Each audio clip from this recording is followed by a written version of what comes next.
Hi, welcome to the Parenting Literacy Show. The purpose of this show is to provide information that parents can use to raise children who are physically healthy, intelligent, happy, have good social skills, and are spiritual. My name is Dr. Joseph Lau. I'm a developmental psychologist who's been studying how humans develop for more than 40 years. During the past 16 years, I've been studying parenting and how parents can best raise their children. Today, I'd like to speak with you about something that's relatively uncommon, but perhaps more common than most people expect, and that is childhood trauma and how it affects the child in his or her development. And so in order to do that, I've invited Jenifer Freedy, who's a practicing therapist who's been working with clients dealing with traumatic events for more than 25 years. She's also taught college courses, and I think she's a published author as well. Right. And so she's somebody who really knows her stuff when it comes to this topic. Welcome, Jenifer, to the show. Thank you. Nice to be here. Great. So usually trauma is defined as an event that occurs in the life of an individual that makes them afraid for their life, where they're literally afraid of being killed or severely injured. And typically it causes extreme fear in the individual. And so the statistics show that as much as 43% of children in the United States are reported to have experienced some kind of traumatic event at some point in their lives. Yeah. Studies of adults show that as many as 60% of adults report that they have experienced some kind of traumatic event in their lives. Right. Now, of those, we find that there's an issue in terms of whether it's a one-time thing or sort of an ongoing thing, right. Where sometimes children are exposed to violence, for example, on a regular basis. For example, there's domestic violence, or in the case of war, where the children may be exposed to a great deal of violence that way. So what I want to talk about today, then, how does this affect the child and the child's development? Let me begin by asking you, Jenifer. May I call you Jenifer, by the way? Yeah. Yes, Jen, or Jen is fine. Jen is fine. Okay. Great. So how does trauma affect children? Well, I think one of the things that we're learning, particularly in the last sort of 15 years or so, is that the definition of trauma is actually expanding beyond the kind of classic way we think about trauma. So even, present day, when I talk with parents or adults about trauma, a lot of them think about that kind of classic PTSD, from war or natural disaster, accident, or an attack of some sort. And that certainly is trauma. But I think one of the things that we're really learning is that there are many ways a person can become traumatized, and violent events are certainly one of them. Events that are make you fear for your life, obviously are one of them as well. But the thing that we're learning about trauma is that essentially it is any event that overwhelms a nervous system to the point where that nervous system is either no longer able to fight off the threat, whether it's real or perceived, and it can't flee from the threat. And so the nervous system has to rely on this, what we call this last resort option of freeze. So a lot of people have heard about fight flight, but we now are talking to people about this very sort of, ability in the reptilian brain to freeze us during an event that we can't escape from. And what we're really understanding, Stephen Porges and Peter Levine, Bessel van der Kolk talk a lot about this, that when we get locked in a freeze response during a trauma, and that freeze experience isn't processed properly afterward, that can actually cause a brain to become traumatized, meaning that brain and nervous system essentially live in a state now of fear and survival, as opposed to living in a state of regulation and day-to-day functioning. So when we think about children, we think, well, children don't go to war, and children, may not be attacked on the street or mugged on the street or whatever. But we know that a lot of events, both domestic violence, neglect, verbal abuse in the home, exposure to violence by peers, by siblings, coaches, teachers, the prevalence of sexual abuse of children, even some day-to-day events. I have a lot of children that come with medical trauma or dental trauma or things like that. where they could not fight or flee what was perceived as a danger, and they had to go into this freeze response that isn't understood or processed properly afterwards. So it ends up leaving a child in a perpetual state or a very regular state of fight or flight or shutdown. And that's basically how they meet their day-to-day life. And so they continue on with the external things of day-to-day life, but their nervous system is really not feeling safe anymore. Now, you mentioned PTSD.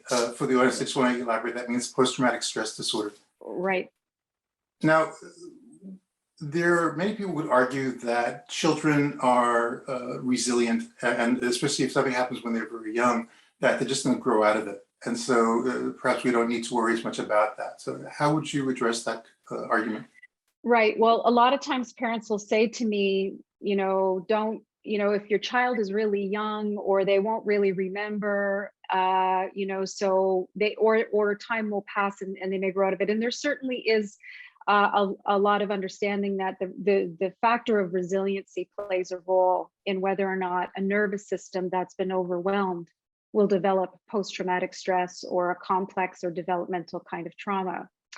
But I'm also very clear to educate parents that a child's nervous system is recording, so to speak, what's happening in their outer world at the moment of birth and perhaps even before. So a nervous system that is exposed to an overwhelming experience, even in infancy or toddlerhood or early school years, certainly can become traumatized. And even if that doesn't form a clear memory, what we might call an autobiographical memory, there is what we call an intrinsic memory, where the body and the nervous system feel this sense of overwhelm and stress and lack of safety that can persist beyond, a few months of the event. And then also may have a family dynamic that's not particularly healthy or stress-free or stable, then the child then is at risk for that previous traumatic event and then some additional difficulties to really accumulate into what we would call developmental trauma or complex PTSD, where it's a series of events that actually kind of embed themselves in the development of the child. And we want to worry about that because not only do you get sort of classic PTSD symptoms, but the child then develops sort of almost like a personality of insecurity. And so they end up meeting life with a lot of, we would maybe refer to them as tough or bad or difficult behaviors, but really what they are is defense mechanisms or defensive behaviors of fight or flight or shutdown to basically cope with a lot of life day to day. And then what can also happen is if the adults don't understand that these are trauma responses, not problem behaviors, then we end up treating the problem behavior with methods that actually don't heal the trauma and don't correct the behavior. So the child is sort of missed out twice. The original trauma is not supported, and then these additional sort of coping behaviors that aren't always attractive but do happen then are dealt with in a way that doesn't really help the child, and they continue not to be understood. So these experiences that occur during childhood that are traumatic can affect not only the child in the here and now, but from what you're saying, can continue to affect the child long after that original experience. Yes, well into adulthood, depending on, again, the environment the child's growing up in, the ability of the parents to support the child when maybe the emotional or behavioral effects of that trauma show themselves. But again, this idea that children will forget or move on or outgrow trauma is not accurate. And there are a lot of things that go into whether or not a traumatic event or an overwhelming event will develop into a post-traumatic problem. And so parents being informed about what those might be and what they can do, both to be on the lookout for behaviors that are actually traumatic, post-traumatic behaviors, not problem behaviors, and also what to do about those are really important. One of my former students at Columbia University wrote an article for my Parenting Literacy website where she talks about the effects of trauma on child development. And she describes what I refer to my courses as a defensive personality, where these people then grow up and they're constantly looking for threats. And so Yeah, their default is to expect a threat, to always be on heightened alert. that's And right. that seems like, and it's something that can last the rest of the life of that individual. That's right. So why is that a problem? Well, um, to your point there about that always looking for a threat. Stephen Porges created it's a term of his, but he talks about this thing called neuroception, and I educate my parents about this. All my parents that I work with. Neuroception is I think we call it like the threat detector. It's a series of things going on in the brain that allow us to pretty accurately assess when we're safe and when we're not. And if we've grown up, we've been lucky enough to grow up in a relatively stable childhood, or we're having a pretty lucky life, our neuroception develops sort of properly, and then we're able to really understand when I need to keep myself safe, when something might be a threat, when something is a threat, when I need to fight, when I need to flee, or when I'm okay and I can engage with people properly. After trauma, that neuroception can become impaired, meaning that my neuroception either now is only able to detect what seems unsafe. And so we talk about both real dangers and perceived dangers. In other words, seeing that group of people over there who, under normal circumstances, I might approach and want to engage in some kind of friendship or something like that. Now my neuroception, my threat detector, automatically assumes that they're likely a threat or they're going to harm me in some way. And I start to respond to them with fight or flight behaviors, as opposed to what Stephen Porges would call social engagement. So instead of moving toward the group and being curious about the possibility of us engaging, I automatically assume that there's going to be something negative or dangerous about them, and I withdraw, or I engage with them already with an automatic defensive stance. And that makes relationships really difficult for me, because there are safe people out there and there are dangerous people out there. And my neuroception is sort of only seeing life through a danger lens. Let me play devil's advocate and ask another Sure. question along this line. That is, how do we respond to a parent who says, well, I can understand how my child maybe develops a defensive personality or something like that, but then maybe that's good for the child to be constantly looking for threats because they'll stay out of trouble more. Well, and I would probably question then the parents' own, neuroception, that there may be some parental trauma there that's also right looking at their own parenting, and they're doing this out of good intention, but they're looking at their own parenting and their own worldview as this is a tough, dangerous world, and you always got to keep. And there are parents who really do send that message over and over again into their children in many different ways. So there's almost this insidious kind of traumatizing that happens over time, where the child's nervous system constantly picks up the message from the parent that this is an unsafe world. People are not to be trusted. If you want something done, you do it yourself. You don't rely on anybody. You don't ask for help. You always assume the worst. And clients, when they're older and they're in adulthood, they'll use those phrases as ways of living life. And okay, there may be some benefits to that, but there's an awful lot of cost to that, because living like that means you're constantly walled up in a world where our nervous systems are also very wired from birth to engage and to connect and have social support and share that kind of energy back and forth. And so it may prevent you from danger, but it will also prevent you from a lot of really important experiences that we really do need to have for psychological and even our own physical health. And there's something else that you almost said, but I didn't quite hear the words, and that is that this is also very stressful. So that children grow up like this are constantly in stress and become adults who are constantly in stress, and that continued stress eventually wears on the body. Right. Yeah. One of the things that I talk with parents about is that trauma, the post-trauma is really the nervous system trying to protect itself from further harm. It really overcompensates at that stage, and again assumes everything is quite dangerous. And so sometimes we think, well, that's a mind thing. You just got to talk yourself out of that. And in fact, it isn't a mind thing. It's a chemistry thing. It's a neurochemistry and a neurophysiological change that happens in the brain and body to keep me in that heightened hypervigilant state.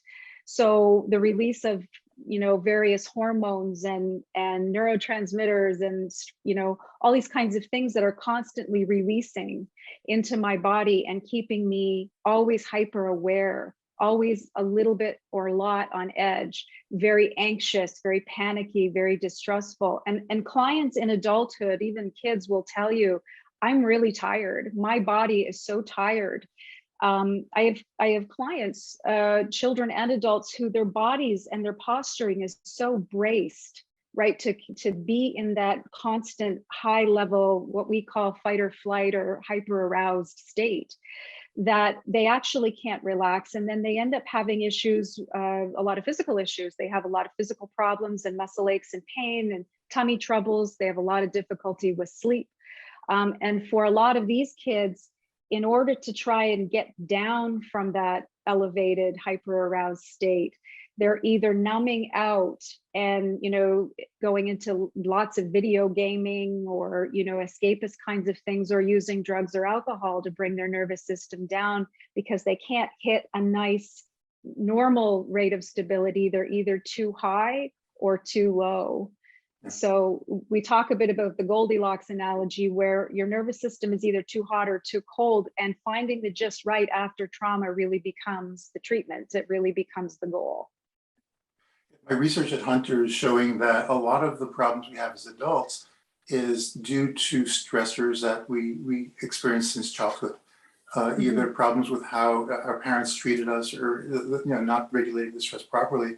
So that, I had one student, for example, who was studying fibromyalgia, and she found links between that and parental behaviors that persist in adulthood. So this is an area I think it's just now starting to get a little bit more of attention, but how a lot of the adult disorders really have a leg back into childhood and maybe even infancy. Absolutely. Gabor Mate talks a lot about that, and he'll actually talk about the kinds of defensive personalities that develop out of difficult childhoods, or childhoods that were, let's say, quietly difficult or neglectful. That sometimes a defensive personality, sometimes you get fight personalities, or you get the flight personalities, or the submit personalities. And very interesting noting what actual diseases can develop in adulthood based on whatever defensive personality that nervous system developed to cope with neglect, abuse, et cetera, et cetera. So it does have lifelong impact. I want to ask about what parents should look for in their children as signs that the child has a problem like this. Right.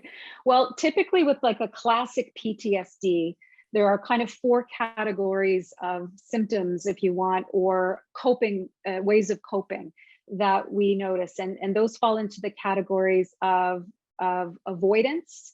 So for example, the child might start to avoid things that naturally they would be okay with, but now they don't want to go to school. They have a real hard time being away from mom. There are certain areas of the city they don't want to go to, or there's certain people that they don't want to be around. They don't want to go to their hobby, their sports and such anymore. There's a real avoidance of sort of normal everyday things that used to be okay and now not. We also look at things like intrusive kinds of things, meaning that the child is starting to have a lot of bad dreams or nightmares or intrusive sort of memories or difficult sort of intrusive thought. We also want to note a child's arousal level. And this is, I think, the thing that parents typically come to therapy for, because they notice this first. Either my child is what we call hyper aroused a lot of the time. We all get hyper and hypo aroused, but my child's hyper aroused a lot of the time, meaning my child's now having a lot of anxiety or panic, anger, frustration. They're very hyper vigilant. They're very watchful. They don't rest very easily. They're very hyper, and there's a lot of energy in there, and they can't slow down, and they have to be busy all the time, and they don't rest very well. Or they're hypo aroused, meaning that they're quite low mood. They're almost depressed. their energy level is low, their motivation is low, they seem to be really disconnected or numbed out. And so a lot of times those are the behaviors that get noticed, often by teachers, first of all, because they're in class all day with somebody seeing them for 6 hours. And then when they come home, also having some of these things that are, it's not like him is sort of what we get. So we notice those things too. Again, children, we all have those to some degree. It really is the duration or the amount that we have them. So if your child's having that like 50, 60, 70+% of the time, it's probably worth inquiry. And the other thing is sort of low mood and negative cognition, meaning that the child is really moody. They're not really and typically the way the parents will say this is, my kid isn't really myself. I don't know where my kid is anymore. And he talks low down about himself, or his self-esteem is really plummeted, or he's lost his self-confidence, or she's just not feeling good about herself anymore. And again, that does happen, but if it's happening a lot, we want to inquire about that. The other thing too is, if the child's sense of connection and attachment to the parent is starting to fluctuate. In other words, my child used to be okay leaving me, going on, play dates, or going to school, or going on sleepovers. And now if I'm out of their sight, they're worried I'm going to die. They're worried I'm going to not come back. They can't be away from me. They're always checking in on me. And so, or the kid is having a lot of difficulty sharing space and having relationships with others. And so any of those that last for, particularly if there's been a difficult event, or there's been a series of difficult events, anything like that that's lasting sort of more than a month, and it's showing up, again, 50, 60+% of the time, it is worth inquiry to see if there's something traumatic to the child, or a series of things that have happened over time that have accumulated into this kind of post-traumatic way of coping with day-to-day life. We say, trauma is a funny thing. You can go through a traumatic event, and it doesn't necessarily mean that the post-traumatic coping or symptomology will show up necessarily right after the trauma. Sometimes there's a lag, and we don't know maybe what triggers the post-traumatic stuff 8, 9, 10 years later, but nonetheless, it arrives then. So parents sometimes invalidate, well, it can't be trauma, that happened 8 years ago and she was fine. Well, not necessarily. And so it's really informing parents. It's really teaching them a little bit about the nature of trauma, that it's not just classic PTSD of war vets and car accidents anymore. There are really a number of things in life that can overwhelm a young nervous system, and the way it presents after can also kind of vary. So we're really noticing these things, and when they last or they've really elevated, that's when we want to inquire. Now, this sounds like a very serious condition. Is this something that can be healed? Very much. Usually, there